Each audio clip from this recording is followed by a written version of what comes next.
श्याम सुंदर के कान में आकर के कहती हैं, श्याम सुंदर देखो, ये सखीगण जो वधु पक्ष की है ना, वे जो कहें उनकी बात का कभी भी अनुसरण मत कर लेना, नहीं तो तुम जानो, हम पहले से तुमको सावधान कर रही हैं। ये सब जादू टोना करने में बड़ी कुशल है, और कहीं इनकी कहने से तुमने जब इनकी बातों में आ गए तो फिर जन्म भर वधु के सेवक बन करके, दास बन करके रहना पड़ेगा। फिर तुम जानो, यदि अपना वर्चस्व चाहते हो तो कभी भी इन वधु पक्ष की जो सखियां हैं, इन सखियों के बातों में आना मत। समझ गए ना? शांति बड़ी जोर से गर्दन हिला रही है। हाँ बिल्कुल, तो हाँ हम बिल्कुल नहीं, कहीं भी प्रभाव में नहीं आएंगे। अब सखियां लेकर के, श्याम सुंदर की सखी भी पीछे है, अब राधा रानी की सखी तो आगे बढ़ेंगी, वधु पक्ष की तो ये तो साथ में रहेंगे। दोनों लेकर के आए, और लेकर के आए और किसी वृक्ष के सामने बैठा दिया, और कह रहे हैं ये कल्प वृक्ष है, इसको प्रणाम करो। श्री श्याम सुंदर पक्षी की जितनी भी सखी हैं सब इशारे से मना कर रही है, ना ना ना, प्रणाम किया तो फिर समझ लेना जन्म भर वधु के दास बन करके रहना पड़ेगा, प्रणाम मत करना। परंतु सखी कह रही हैं करो ना प्रणाम, प्रिया जी से भी कह रही हैं तुम भी प्रणाम करो। धन्य है वृंदावन के ये वृक्ष, जगत की सारी अभिलाषा प्रदान करने वाले हैं श्री प्रियालाल। ज्ञानियों को मोक्ष, योगियों को जितनी भी सिद्धियां, संसारियों को जो भी अभिलाषा करते हैं वे सारी अभिलाषा, और भक्तों को प्रीति, सेवा, भक्ति प्रदान करने वाले। परंतु ये वृंदावन के वृक्ष वो महनीय हैं कि श्री प्रियालाल जगत के ईश्वर भी इन वृंदावन के वृक्षों को प्रणाम करते हैं।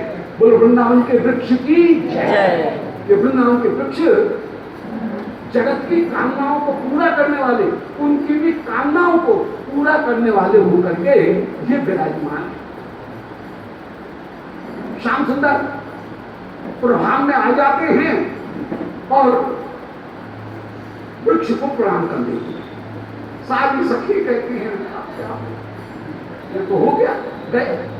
और उसी समय जब प्रणाम कर रहे थे तब श्री किशोरी जी के पक्ष की जो सखीगण हैं उन्होंने किशोरी जी के चरण की धूली लेकर के और श्याम सुंदर के माथे पर वो रख दी है, जादू कर दिया, तो गए।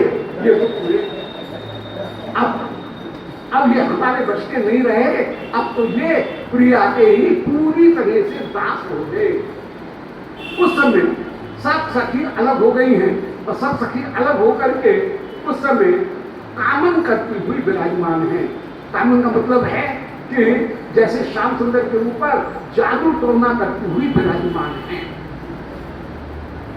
सो कामन करे जो कामनी, रंगन रंग लगाऊं लाल, सुंदर स्वरूप की कद श्यामता मिटाऊं लाल।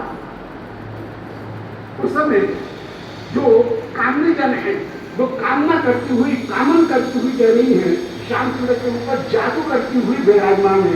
जगत के ऊपर तो जादू टोना चले इनका, और श्याम सुंदर के ऊपर जो टोना चलता है वो श्री चित्रा जी का चलता है। तो चित्रा जी उनकी टोना करती हुई कह रही है, तो कामन करे जो कामनी, रंगन रंग लगाऊं लाल, कि आपको प्रिया के रंग में आज मैं डोलती हूं। राधा राधा राधा प्यारी जपन जपाऊं लाल। अब देखना तुम राधा राधा राधा यही जपन करोगे, डोरी को डोरो ये के पोरूं लाल। डोरी में जैसे डोरा है वही डोरी को बनाने वाला है, ऐसे आज तुमको श्री प्रिया रूपी डोरी का डोरा बना करके, उसका एक अंश बना करके तुमको विराजमान करूंगी। देखना तुम अब प्रिया के एक अंश मात्र होकर के विराजमान हो जाओगे।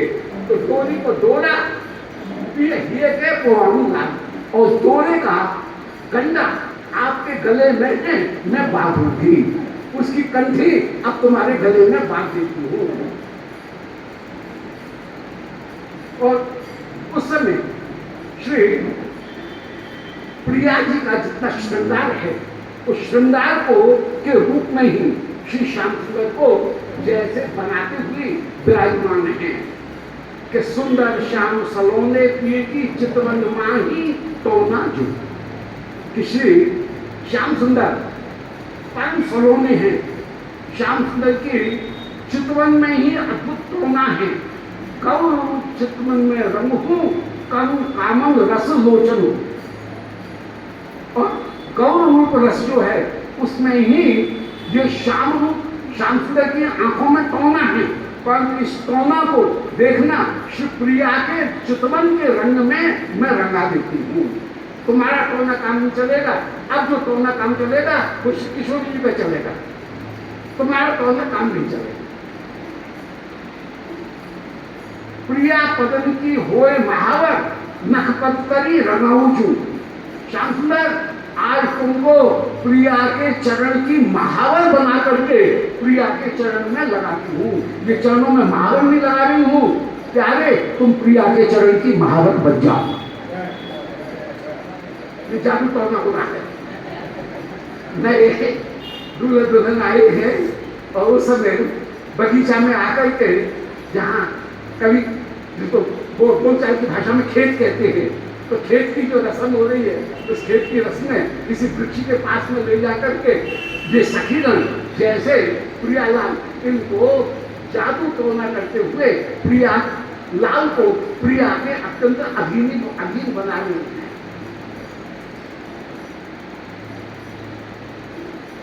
प्यारी चरण आभा को नूपुर हो चरण चौटाऊ जो। प्यारी के चरण का नूपुर बना करके आज मैं तुमको प्यारी के चरणों का नूपुर बना करके प्यारी के चरण में ही धारण करा दूं। तुम ऐसे प्रिया के चरण से चिपटोगे जैसे नूपुर प्रिया के चरण में चिपटा रहता है। कंचन तन में मन पगिया कर जाने अंग लपटाऊं जी। श्री प्रिया उनका श्रीअंग कंचन तन है और उसमें पगिया कर तुमको प्रिया की पादुका बना करके मैं चरणों से लिपटा। आज प्रिया उनके चरणों की तुम पादुका बन करके निरंतर निरंतर विराजमान हो। रूप गुणन भूथन की सूथन भूतन लग जाऊं। श्री प्रियालाल उनने जो सूथन धारण किया है वह रूप की गूथन नहीं, तुम कहीं प्रिया के अंग वस्त्र बन करके विराजमान हो जाओ। प्यारी पद छवि पहुंची है के पहुंचन में पहुंचाऊं जो। प्यारी के श्रीहस्त में पहुंची धारण नहीं करा रही हूं, तुमको प्यारी के हाथ की पहुंची बना करके मैं तुमको प्यारी के हाथ में सौंप रही हूं। तुम प्यारी की पहुंची बन करके विराजमान हो जाओ। तुम प्यारी के नैनों के काजल बन करके विराजमान हो जाओ। अर्थात तुम्हारा अपना कोई निज अभिमान रहे ही नहीं। श्री राधिका दास से इस अभिमान को धारण करते हुए तुम विराजमान हो। तो ये सखियों की अद्भुतता। और कह रही हैं कर कमलन की प्रभा हो के हस्त कमल मिल जाऊं जो। करके कर पर फूल लगाऊं नरक नरक सुख पाऊं जो।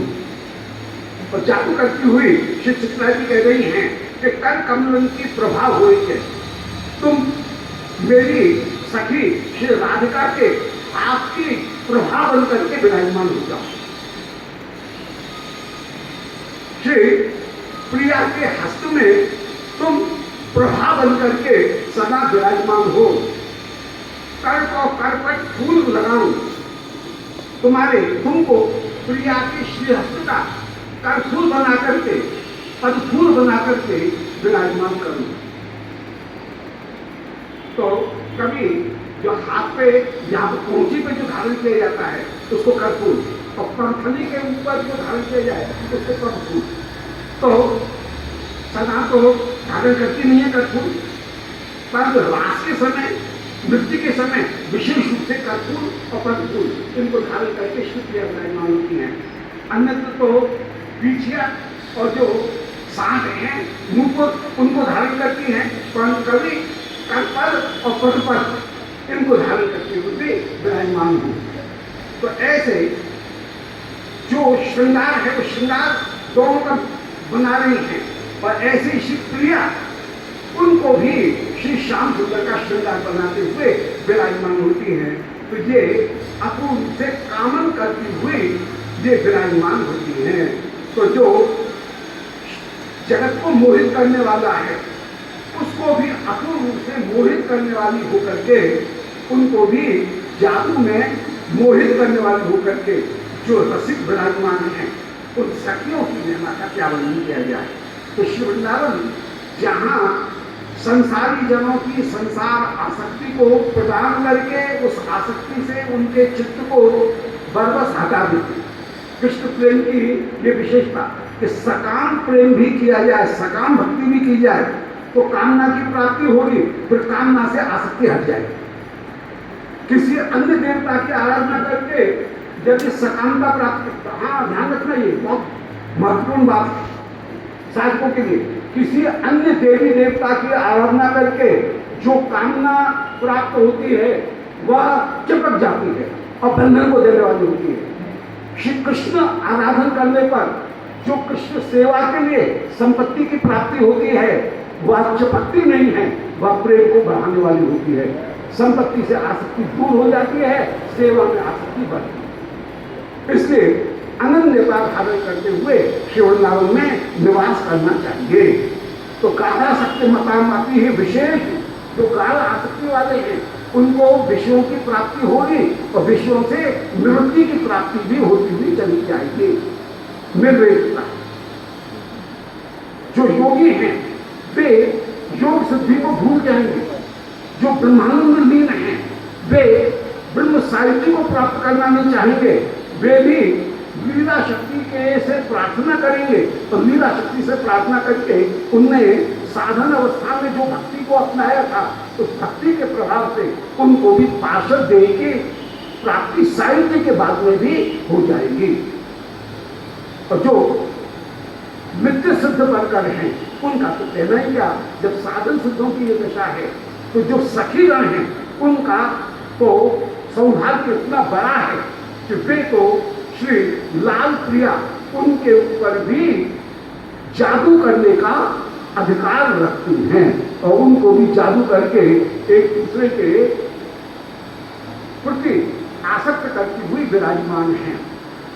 तो कोक कला गतिर राग रागनी दुगुन सिखावत महाभागी श्री बिहारी वल्लभ जी उनकी कई साथी है और उसमें कह रहे हैं कि ये सखीगण कोक कला गतिर राग रागनी प्रीति के विभिन्न चेष्टाएं दोनों को ये महाभागी शिक्षा देती हुई विराजमान हो रही हैं।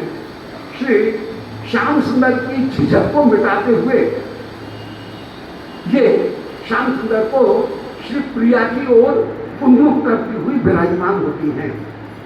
कभी श्री श्याम सुंदर श्री सरस्वती एक बड़ी सुंदर लीला है उसका वर्णन कर रहे हैं कि कभी श्री श्याम सुंदर